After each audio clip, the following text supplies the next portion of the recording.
I'm John from Manchester, working in Brussels. I've heard of Euronest, but what is it?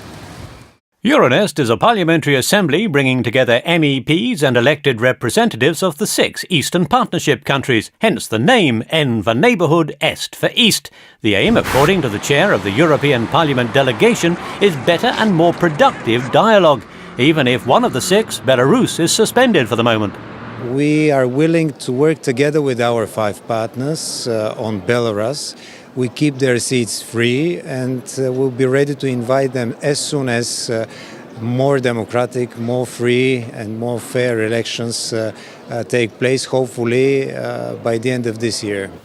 The idea is to bring together members of the parliaments of Armenia, Azerbaijan, Belarus, Georgia, Moldova and Ukraine with an equal number of MEPs, the Euronest delegation Mr Vigenin chairs, to gain a better understanding so members can take away ideas with them and see how well they'll fly back at home.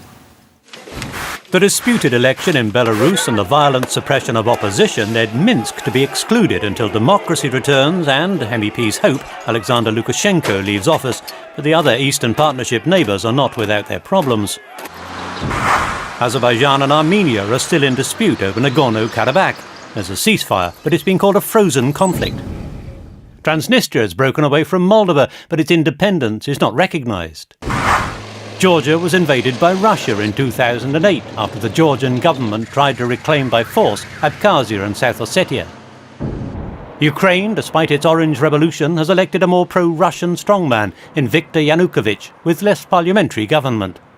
Ukraine now becomes a very strong presidential republic, and in few years we also can get the same that Belarus has now.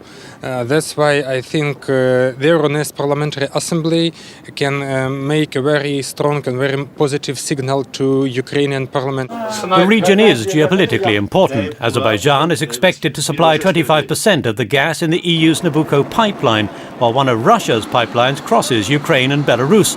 The possibility of extracting shale gas in Ukraine is being investigated, and some hope Euronest could help resolve long-standing differences. We bring our culture of solving the conflicts, of solving the problems, of settling in even most traumatic disputes in a peaceful manner. Russia has in the past seemed unhappy about its former satellites and allies joining Western groups of nations. Will they be nervous about Euronest too? Moscow is, of course, irritated to this, because democracy in each of these countries is creating independence.